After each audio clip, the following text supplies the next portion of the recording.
পাত্রপাত্রী দেখার সময় কতটুকু দেখতে পারবে, চুল দেখা যাবে কি না, গুরুত্বপূর্ণ একটি প্রশ্ন।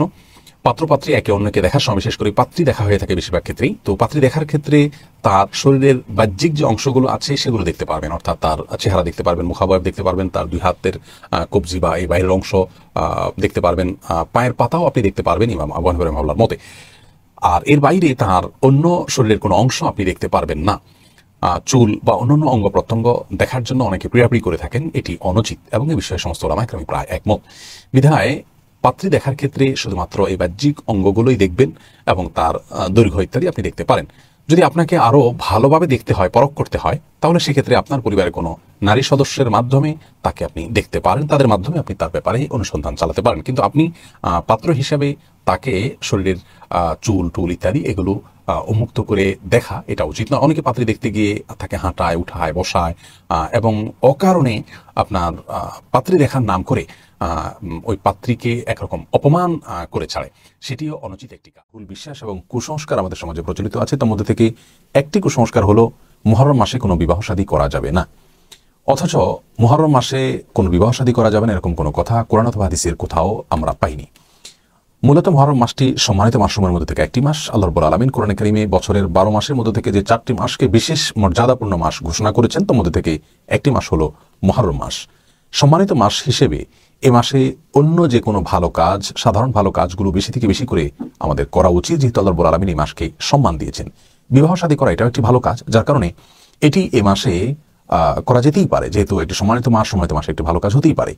যে ভুল বিশ্বাস থেকে এই কুসংস্কারটি আমাদের সমাজে প্রচলিত হয়েছে তা হলো, মনে করা হয় মুহররম মাস একটি অপয়া মাস, এই সময়টি খুব খারাপ সময়, যার কারণে এই সময় বিবাহ শাদী করা উচিত নয়। এটা শোকের মাস, যার কারণে শোকের মাসে বিবাহ শাদী করা উচিত নয়।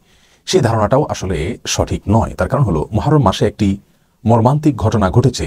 রাসূল করিম সাল্লাল্লাহু আলাইহি সাল্লামের প্রিয় দৌহিত্র এবং আলে বাইতের অন্যতম সদস্য হুসাইন রাদিয়াল্লাহু তাআলা আনহুর মর্মান্তিক শাহাদাতের যে ঘটনা ঘটেছে এই মাসে, সেই ঘটনার কারণে এই মাসটি অপয়া হয়ে যায়নি। কারণ সময় ইসলামের দৃষ্টিতে কখনো অপয়া হয় না, কোনো সময় মন্দ হতে পারে না, বরং সকল সময় সৃষ্টিকর্তা আল্লাহ রাব্বুল আলামিন, যার কারণে এই মাসটিকে অপয়া মাস বলার কোনো কারণ নেই। তাছাড়া এই মাসেই আল্লাহ রাব্বুল আলামিন মুসা আলাইহিস সালামের বিজয়ের ঘটনা ঘটিয়েছেন।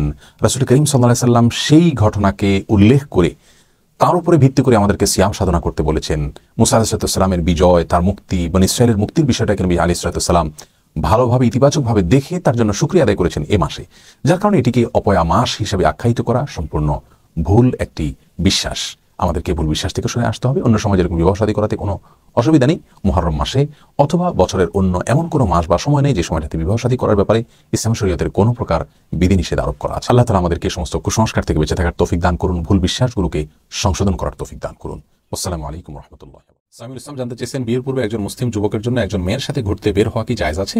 যদি তারা বের হয় তাহলে এর পরিণতি কি হবে? ভাই সামিউল ইসলাম, যতক্ষণ পর্যন্ত একজন নারী পুরুষের সাথে বৈবাহিক সম্পর্ক স্থাপিত না হয়, বিবাহের আগদ সম্পন্ন না হয়, ততক্ষণ পর্যন্ত তারা পরনারী পরপুরুষ হিসাবে বিবেচিত। অন্য 10 জন পুরুষ অন্য 10 জন নারীর সাথে যেমন আচরণ করতে হবে, তাদের সঙ্গে তারাও পরস্পরের সাথে একই আচরণ করতে হবে। অতএব বিবাহের কথাবার্তা চলছে কিংবা পাকাপাকি হয়েছে, এখন আগদ সম্পন্ন হয়নি, এমত অবস্থায় হবু বরকনে একসঙ্গে ঘুরতে যাওয়ার কোনো সুযোগ নেই। আমাদের সমাজে আজকাল অনেকেই বলে থাকেন যে অজানা একজন মানুষের সাথে হঠাৎ করে কিভাবে থাকবো, সংসার করবো, তার চাইতে একটু বোঝাপড়া হওয়ার জন্য একান্ত সময় কাটানো, একটু ঘোরাফেরা করা, একটু ঘুরতে যাওয়া, এটা বোধ হয় ভালো। আমরা এগুলো করছি আমাদের দাম্পত্য জীবনের সুখের জন্য, কিন্তু আদৌ কি আমাদের দাম্পত্য জীবনের সুখ স্বাচ্ছন্দ্য আসছে, নাকি দাম্পত্য কলহের পরিমাণ আরও বেড়ে চলেছে? এ জাতীয় লিভ টুগেদার ইত্যাদি, এ জাতীয় ঘোরাঘুরি, এগুলো আমাদের বাপ চাচারা তারা করেননি, চাচিরা, আমাদের মা খালারা তারা করেননি। তারপরও তাদের দাম্পত্য জীবনে তারা অত্যন্ত সুখী ছিলেন, তাদের সম্পর্ক ছিল অত্যন্ত সুনিবিড় এবং ভালো। তাহলে বোঝা গেল যে এগুলো শয়তান আমাদের মনের মধ্যে উদ্রেক করে, আমাদের মনের মধ্যে এগুলো জাগ্রত করে। আমরা শয়তানের শেখানো পথে পরিচালিত হই। বিবাহের বন্ধনে আবদ্ধ হওয়ার আগ পর্যন্ত পরনারী পরপুরুষ হিসেবে থাকার কারণে আমরা একে অন্যের সাথে ঘোরাঘুরি করতে চাই, একান্ত সময় কাটায়, সেটি সুস্পষ্টভাবে হারাম হবে এবং এর ফলে দাম্পত্য জীবনে শান্তি এবং বোঝাপড়ার বিপরীতে বরং অশান্তি আরও, কলহ আরও বৃদ্ধি পায়। জুলেখা জাহান লিখেছেন, বিয়ের ক্ষেত্রে সবসময় মেয়েদের যোগ্যতা ছেলেদের চেয়ে কম থাকতে হবে, এমন কোনো বাধ্যবাধকতা কি কোরআন হাদিসে বলা হয়েছে? এর উত্তর হলো যে কোরআন হাদিসে কোথাও এরকম কোনো বাধ্যবাধকতা রাখা হয়নি যে বিয়েতে বরকে অবশ্যই কনের চাইতে অধিকতর যোগ্যতা সম্পন্ন হতে হবে, বরং বর কনে উভয়ে সমান যোগ্যতা সম্পন্ন হতে পারেন। কোনো একটি দিক থেকে বা একাধিক দিক থেকে বা বিশেষ কোনো কোনো দিক থেকে কনে বরের চাইতে অধিকতর যোগ্যতা সম্পন্ন হলেও সেই বিবাহ বিশুদ্ধ হবে।